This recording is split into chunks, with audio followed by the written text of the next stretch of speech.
And hi guys, and we're back for another Friday show, and we do have another special guest, Roy Tansill, with us, and from Padre Island, and we're going to be talking to him about his solar-powered energy, which is on his roof. And I've always been interested in alternative energy, especially wind power and even solar power. Don't know much about solar. I know more about wind, a little bit more into mechanical type of engineering. And so we found him on the Corpus Christi Caller-Times, and yeah, I cheat a little bit. This is where I get a lot of my news stories, and so I do like the Corpus Christi Caller-Times right there. And I'm going to thank Roy because you came all the way from Padre Island to be with us on the show today, so I really appreciate that. It's not that.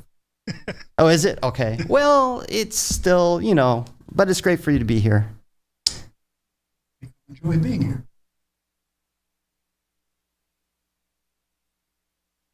And I had to adjust the audio a little bit.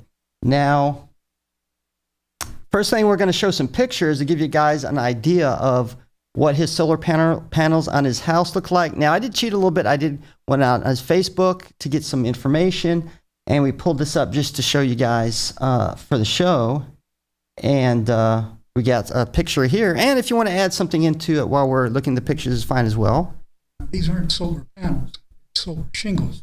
Yeah, see, I got it wrong again. And they are solar shingles. I want to say panels, because I'm used to saying panels there. Of course, this is a view from the front of the house right there.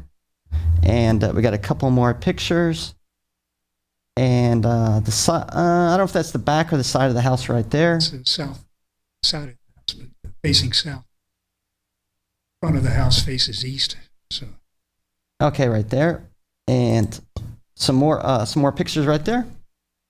That again is the front facing east. Yeah, the front. And of course, is Corpus Christi Caller-Times. And I think you mentioned too that your wife's a lot prettier. That's in one of your own words, I think, but undoubtedly. And so, and I want to make sure I switch to the right picture. I actually added some more video shots in there. And I kind of want to talk to you. One of the first things I noticed about your solar shingles is it's not a concept like solar panels, because panels are kind of thick and bulky and have to be bolted onto the roof of the house. These are totally different because they're look like they're almost integrated into the shingles themselves. Yeah, they're nailed down just like the shingles. Yeah, which is kind of amazing to me. So it makes it more integrated. Possibly, you have to wear, I guess, with conventional panels, like maybe the connectors on them rusting out. Of course, we do live in a salty area near the ocean. I'm right out on the island, and solar panels tend to become solar frisbees. The metal racks that they mount on rust very quickly, and the wind out there is it's consistent. Nice about it. That's why I moved to Corpus Christi. I was a windsurfer for 28 years. I really appreciate that wind, but solar panels don't. They tend to get blown away once the metal supporting racks begin to rust. They don't last all that long. These are guaranteed to last for 20 years, the same as the roof, the shingles. They're also guaranteed to withstand up to 125 mile an hour winds, which I don't think my house would stand up to that right now. So. Wow. And so that's one of the things that I really like about these new shingles. Now, I think, these are made by, I wrote it down here, Dow Chemical shingles, and they were fairly new at the time, weren't they, or something like that? Well, they weren't available in Texas until March of this year. But I'd been aware of them, oh golly, since back around 2000, I guess. In a Popular Mechanics magazine, there was an article about solar shingles, which I thought was a great idea at the time. And I kind of kept up every now and then. I'd look in on the website, and I guess they were keeping track of who was looking in because they sent me a T-shirt around 2005. And then I got an email from them early in spring of this year that they were available in Texas. So we had them, contacted Dow, and they brought their roofers down and put them on. To my knowledge, we're still the only ones in Corpus Christi, at least, with the solar shingles. But I'm very happy with them. They cut my electrical bill considerably. In fact, I'm with the co-op, and with their co-op returning their profits to customers, my electrical bill for this month was minus $10.31, which helped. Wow, Christmas time. minus 10. That sounds great. So now you don't get paid directly. I'm guessing you get a credit on your next bill or something like that, or how does that work? Well, first off, the electricity I generate is the first that I use. Now, during the summer, I don't have when I have the air conditioning on, there's no way my roof generation is going to match the power needed to run the whole house air conditioning. But it comes down to between 20 to 25% of the electricity I use. And then there are times when I generate more electricity than I use, in which case I sell it back to AEP. And I'll get a check from them at the end of the year in another tax form. Oops. Wrong there. So you actually do, of course, I was wondering if they pay you directly or you get a credit, or, so they pay you at the end of the year, so that's kind of nice. So you do get a check, right? Or AEP does. That's for the overage. That's not often that I'm generating more than I use. Yeah, of course. If I generate 16 kilowatt hours, I might also have overage of maybe 2 or 3 in there that I don't use, and they're sold back. Of course, if the heat comes on, or the air conditioning comes on, or the hot water heater kicks on, then my electrical use goes up, and I have to rely on co-op or generated electricity coming in from outside. So I'm not off the grid by any means. And oh yeah, of course not. Yeah. But I am saving money. And I appreciate sunny days now. Yeah, that definitely is a big issue. Now, let's kind of talk a little bit about price, because I know even quite a few years ago, they were still pretty expensive. And of course, they technology goes down in price as they invent new processes that make it cheaper to manufacture. So what are the price we're looking at for a typical house? Well, maybe even for yours. Okay, well, I had a new roof put on as well because my roof was 20 years old. Well, yeah, that too.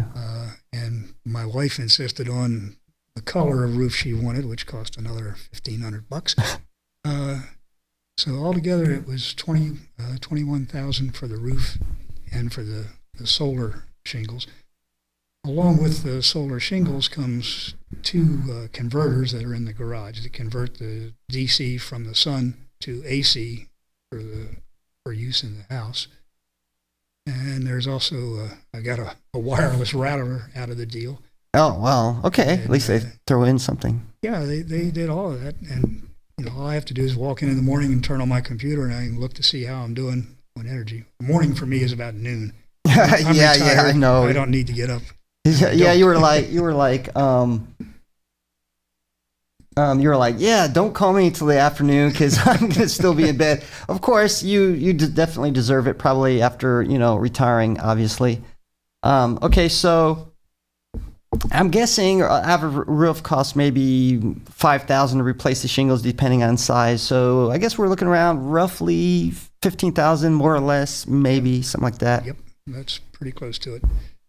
Actually, the roof was 6,500, and Okay, so it's pretty everything else close. brought it up to 21. Okay. So, of course, I'm kind of wondering about longevity. Of course, the average roof shingles lasts maybe 20 years. So, how about, did they mention the longevity of these solar shingles? I mean, Dow guarantees them for 20 years, and they guarantee them to stand up to wind as well. oh, okay. Did they mention at what? 125.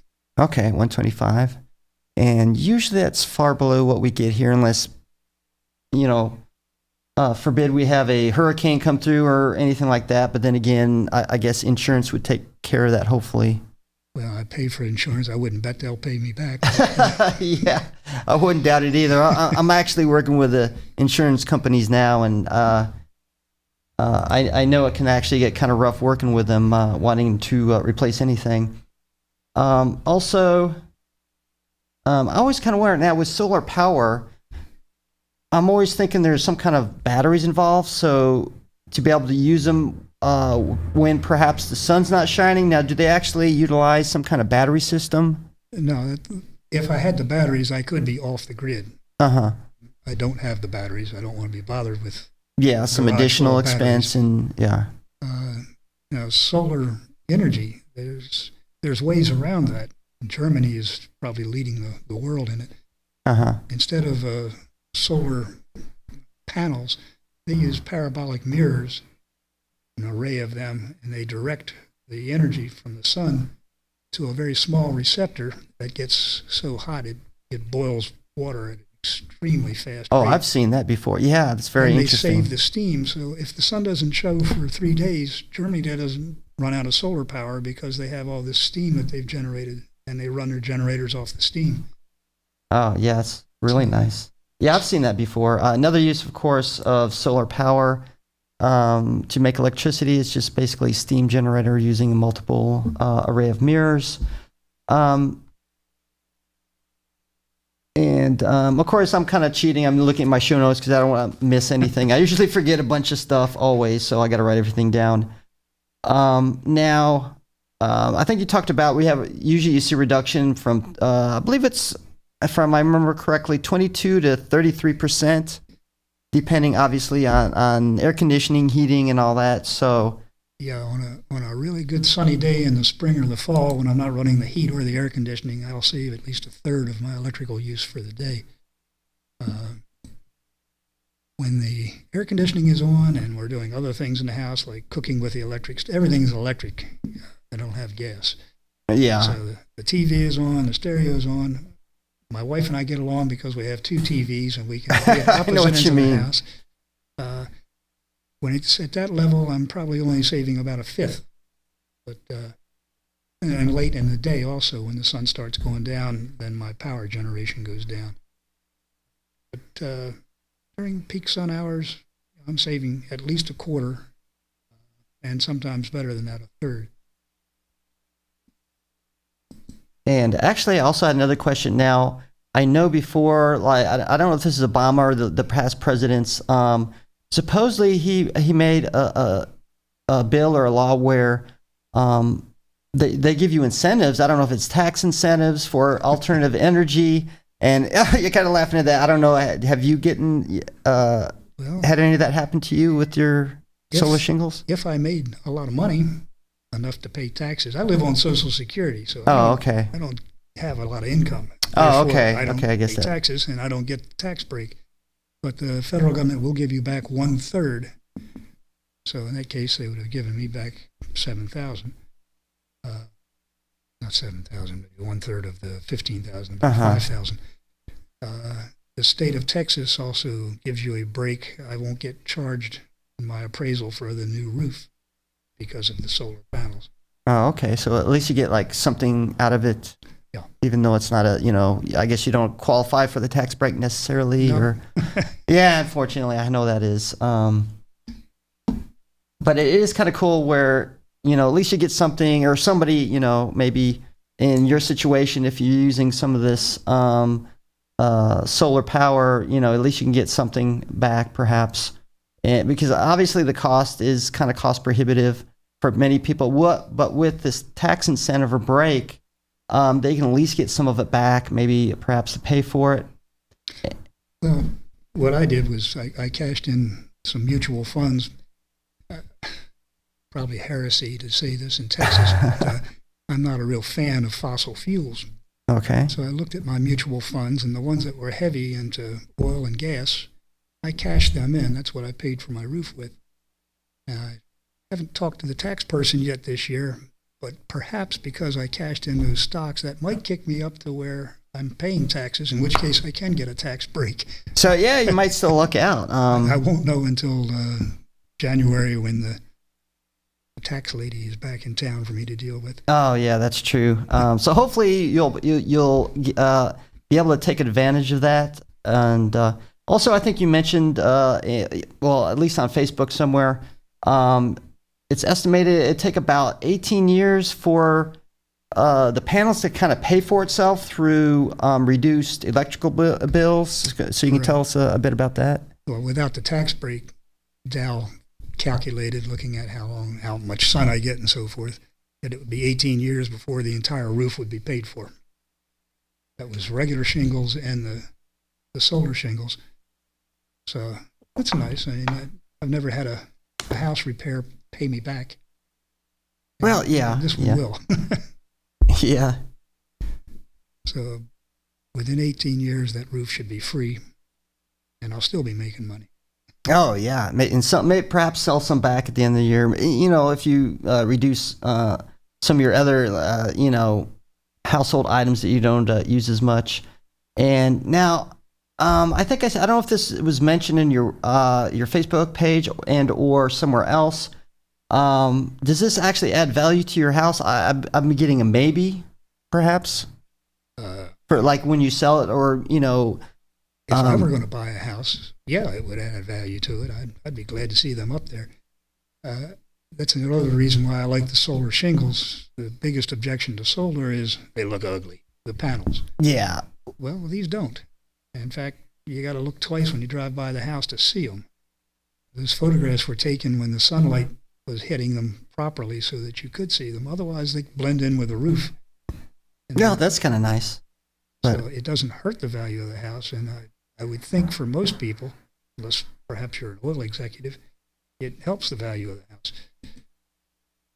Yeah, obviously, you pay for this, and for some reason, if you sell it or something like that, would add more to the house and possibly even make it more valuable for somebody, reduce their electric bill as well.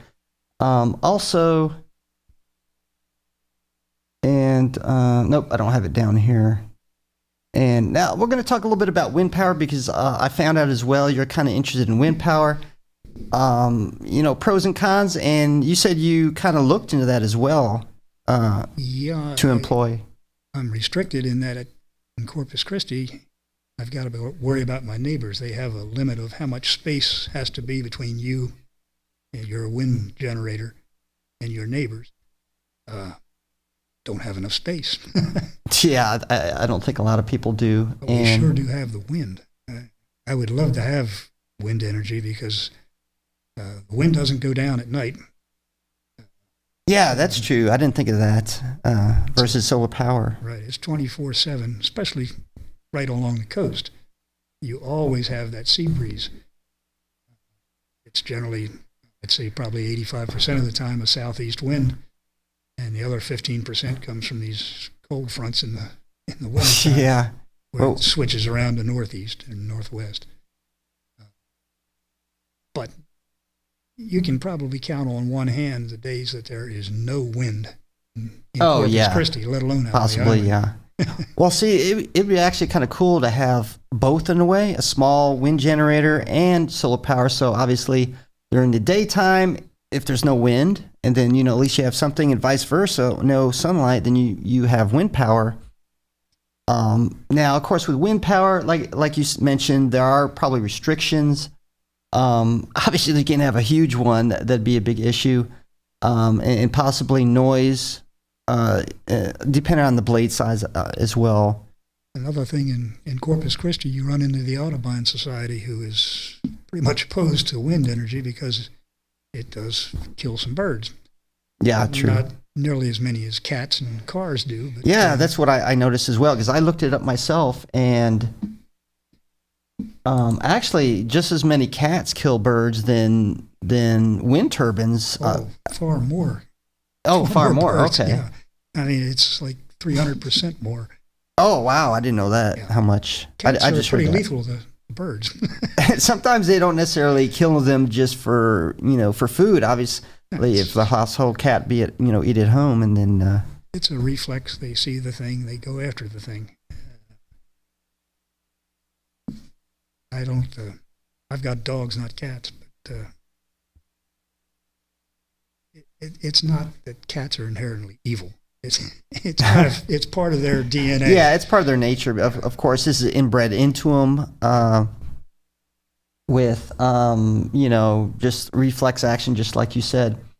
And we're going to kind of go a little off the topic here, and we're going to kind of talk about a little bit more what you have on your Facebook page. And of course, actually, you mentioned this as well when you came in here, because you said this is a long time since you wore earphones, and myself included, well, except during the show. And of course, you've been in the Air Force, and I'm also military as well. I used to be. So it's always great to have somebody who, something similar to what I've had to do. So can you tell a little bit about what you've done in the military, and a little bit what have you done?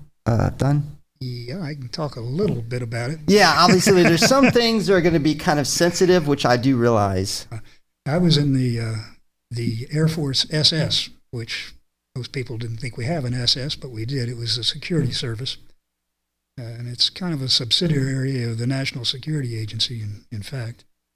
But I was a Russian linguist and voice communications intercept operator, as well as an intelligence analyst for the Air Force from 1964 through 1968. That was at the height of a thing called Vietnam War. Actually, when I enlisted, I had never heard of Vietnam.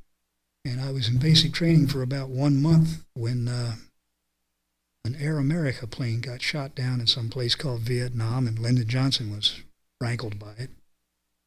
And it was about 3 or 4 months after that I think history has shown some dolphins got near a destroyer in the Gulf of Tonkin, but we decided that was a torpedo attack, and all but really declared war, even though they didn't officially declare a war. Mm-hmm. And before I got out, there were 500,000 GIs over in Vietnam. And I was very aware of where it was. My job as a Russian linguist, fortunately, I wasn't involved in it. But I was primarily in the Pacific. That was where my area of responsibility was, along the Pacific coast of the Soviet Union. And there's a lot of shipping out of there, so we were keeping track of that as well. And I think you also mentioned too that you initially joined. I don't know if you mentioned this before, but you said you initially joined right around the JFK shooting. That was the reason, kind of, why you decided to go in the military, I think.